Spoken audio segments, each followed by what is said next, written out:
Hello everyone, welcome to the commerce achiever platform.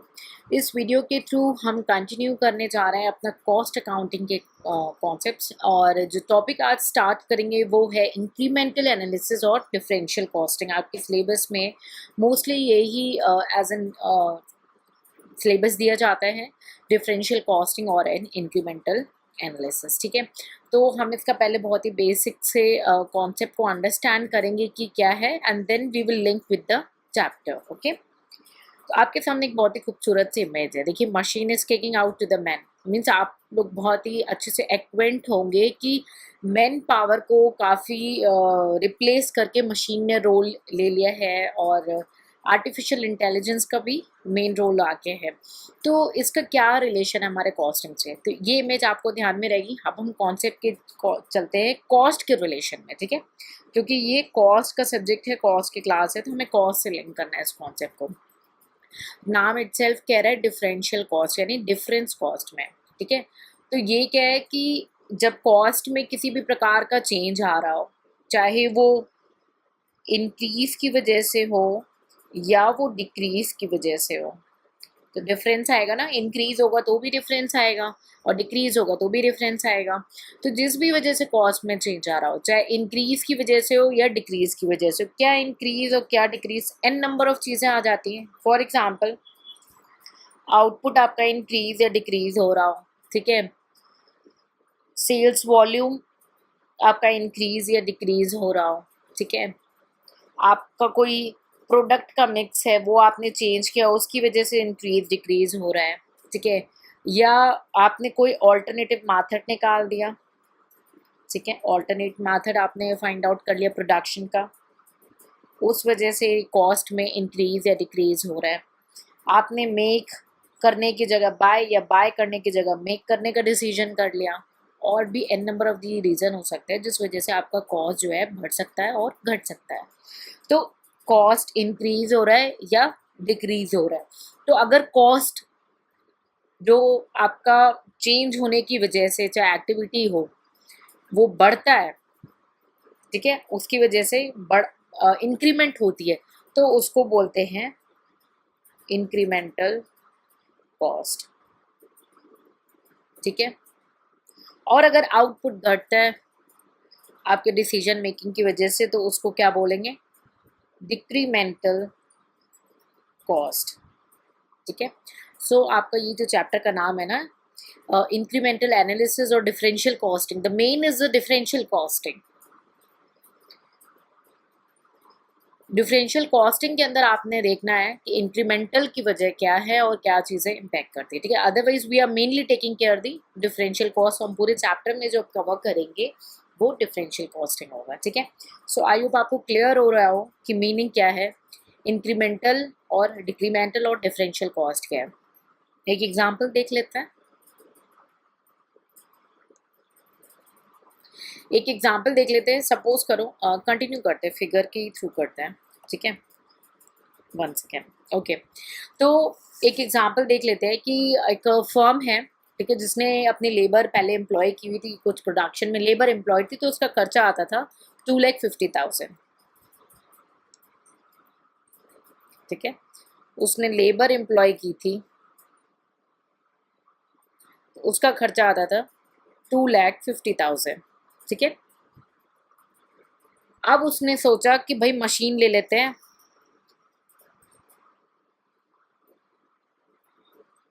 उसने सोचा machine ले लेते हैं, और मशीन का जो खर्चा निकल के आया था वो था 2,15,000।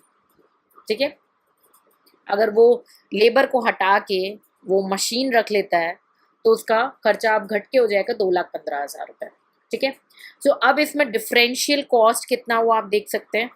डिफरेंशियल कॉस्ट हुआ 35,000। ये क्या हुआ आपका डिफरेंशियल कॉस्ट।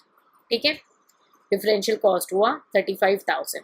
ठीक है, अब इसने डिसीजन जो लिया है कि इसने लेबर का रिप्लेसमेंट करना है और मशीन लेकर आनी है। ठीक है, तो आपको क्या लगता है, इसको ये डिसीजन इम्प्लीमेंट करना चाहिए या नहीं करना चाहिए? ऑब्वियसली करना चाहिए। क्यों? क्योंकि ये जो डिफरेंस कॉस्ट है, ये कॉस्ट इसका यहाँ से डिक्रीज हो रहा है, उसका खर्चा डिक्रीज हो रहा है, यानी डिक्रीमेंटल हो रहा है। ठीक है, उसका खर्चा क्या हो रहा है, कॉस्ट डिक्रीज कर रहा है 35,000 रुपये, और कॉस्ट अगर इसका डिक्रीज कर रहा है 35,000 रुपये, खर्चा उसका कम हो रहा है, तो ऑब्वियसली फर्म का जो प्रॉफिट है वो 35,000 से बढ़ जाएगा। तो फर्म के लिए तो वाइबल है, एक अच्छा डिसीजन है कि वो मैन को हटा के मशीन को यूज़ करें। तो अब आपको बेसिकली ये कॉन्सेप्ट क्लियर हुआ, what is differential cost and how you will decide, आप कैसे डिसाइड करोगे कि क्या करना है और क्या नहीं। Clear? Okay, so I hope आपको कॉन्सेप्ट क्लियर हो गया डिफरेंशियल कॉस्ट का। तो चलिए अब हम इसके बेसिक करेक्टरिस्टिक्स एक बार समझ लेते हैं कि क्या निकल के आते हैं। ठीक है, करेक्टरिस्टिक्स देख लेते हैं डिफरेंशियल कॉस्ट की। ठीक है, ये पहली बात तो आपका अकाउंटिंग रिकॉर्ड्स में मैंडेटरी नहीं है कि आप डिफरेंशियल कॉस्ट को दिखाएं। ठीक है, ये फ्लेक्सिबल बजट में मेनली इसका रोल आ जाता है। क्यों? क्योंकि देखिए वहाँ पे लेवल ऑफ एक्टिविटी चेंज होती रहती है ना, कॉस्ट भी वेरी होता है। तो फ्लेक्सिबल बजट में क्या है, आपके आउटपुट के साथ आपका कॉस्ट वेरी करता चला जाता है। ठीक है, तो जब आउटपुट के साथ कॉस्ट वेरी कर रहा है, तो कॉस्ट जब वेरी कर रहा है तो क्या है, डिफरेंशियल है, चाहे इंक्रीज होगा या डिक्रीज होगा। ठीक है, दूसरा इंपॉर्टेंट कैरेक्टरिस्टिक्स ये निकल कर आता है कि ये डिसीजन मेकिंग में मदद करेगा। ठीक है, बहुत सारे ऑल्टरनेटिव्स हैं, तो आपको ऑल्टरनेटिव्स में से कौन सा आपको मैक्सिमम बेनिफिट देने वाला है, आप उसके के बेसिस में, डिफरेंशियल कॉस्टिंग के बेसिस में आप बहुत अच्छा डिसीजन मेकिंग कर पाएंगे और एक अच्छा मेथड एडॉप्ट कर पाएंगे। ठीक है, और देखिए तो ये टोटल कॉस्ट पे फोकस करेगा, कॉस्ट पर यूनिट पे नहीं कर पाएगा, टोटल कॉस्ट पे ही फोकस करता है। तो ये फोकस किस पे कर रहा है, टोटल कॉस्ट पे इसकी नज़र रहती है, कॉस्ट पर यूनिट पे ये नहीं ध्यान दे पाता, उस बेसिस पे वो डिसीजन नहीं दे पाता। क्यों? क्योंकि भाई वैरी कर रहा है, output of an number of the factors है वेरीज होने के। ठीक है, तो इसीलिए सिर्फ और सिर्फ टोटल कॉस्ट पे फोकस करता है और उसके बेसिस पे डिसीजन करता है। ठीक है, और कॉस्ट का कंपैरिजन रेवेन्यू से अच्छा हो जाता है इस बेसिस में। ठीक है, कि अगर कॉस्ट इंक्रीज कर रहा है या रेवेन्यू डिक्रीज कर रहा है या इंक्रीज कर रहा है, उस बेसिस पे डिसीजन हो पाता है। ठीक है, so comparison is very easily in this case of the total differential cost with the total differential revenue. और जहाँ पे चेंज है तो कौन सा रिकमेंड करेंगे, ऑब्वियसली जब रेवेन्यू आपका ज़्यादा हो और कॉस्ट कंपैरेटिवली कम हो, वही डिसीजन मेकिंग आपके लिए बेस्ट हो जाएगा। तो ये total cost and total differential revenue में भी कंपैरेटिव स्टडी करवाता है। और क्या कैरेक्टरिस्टिक्स निकल सकता है, आप एक बेस बना सकते हैं प्रोडक्शन लेवल को।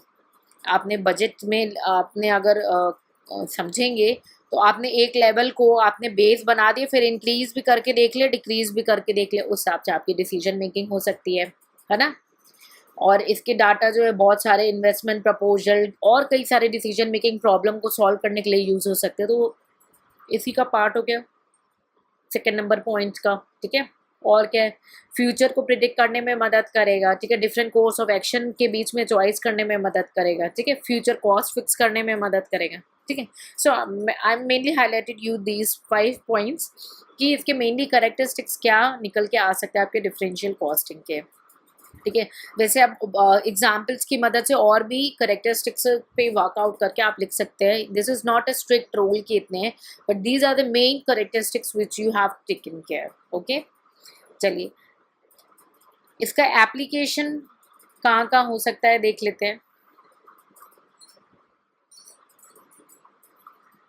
ठीक है, एप्लीकेशन इसका कहाँ कहाँ कहाँ पे, किस जगह पे जो डिफरेंशियल कॉस्ट एनालिसिस है कैसे तरीके की प्रॉब्लम को सॉल्व करने में मदद करता है। ठीक है, मेनली मैं आपको बता दूं कि ये 2 फैक्टर में डिवाइड करता है। एक तो जहाँ पे आपका कैपिटल आउटले हो रहा हो या कैपिटल आउटफ्लो हो रहा हो, ठीक है, इन्वेस्टमेंट के डिसीजन हो।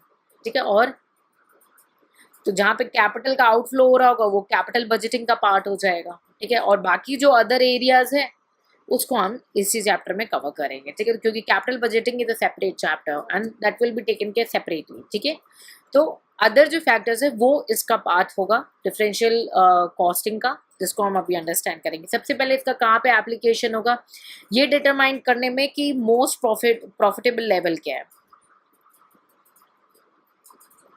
ठीक है, प्रोडक्शन और प्राइस का मोस्ट प्रॉफिटेबल लेवल क्या हो सकता है। और किस में मदद करेगा ये कि ऑफर को एक्सेप्ट करना है या रिजेक्ट करना है on the basis of sale price. Sale price के बेसिस में कोई ऑफर आपको एक्सेप्ट करना है या रिजेक्ट करना है, उसके डिसीजन मेकिंग में मदद करेगा। और एक्सेप्ट और रिजेक्ट के करने में मदद करेगा कि आपको कोई प्रपोजल एक्सेप्ट करना है या रिजेक्ट करना है। और किस में मदद कर सकता है ये, मेक करना है, खुद बनाना है या बाहर से थर्ड पार्टी से परचेज करना है, उसमें मदद करेगा। आपने कोई प्रोसेसिंग कर रहे हो तो बीच में ही प्रोडक्ट को रोक करके सेल करने में बेनिफिट है कि फर्दर प्रोसेस करने में बेनिफिट है, फर्दर प्रोसेस करके और प्रोसेसिंग के बाद एंड रिजल्ट सेल करने में, तो ये भी डिसीजन में मदद करेगा कि आपको अभी इमीडिएट सेल करना है या और फर्दर प्रोसेस करके उसके बाद उसको सेल करना है। ठीक है, उसके बाद कौन सी एक्टिविटी प्लानिंग है, तो लेवल ऑफ एक्टिविटी प्लानिंग, हम इन सबको इंडिविजुअली डिटेल में डिस्कस करेंगे, तो डोंट वरी। ठीक है, यहाँ पे सिर्फ एक ब्रीफ आउटलाइन कर लेते हैं ताकि आपका एक माइंड एक्सेप्ट करना शुरू हो जाए कि यस, इसमें डिफरेंशियल कॉस्टिंग का रोल हो सकता है। ठीक है, और कहाँ पे मदद कर सकता है ये, परचेज करना हो बिल्डिंग को या लीज पे लेना हो, क्या फ़ायदेमंद होगा। और किस में मदद कर सकता है, कितनी डेप्थ में आपको प्रोसेसिंग करनी है वो भी हेल्प करेगा।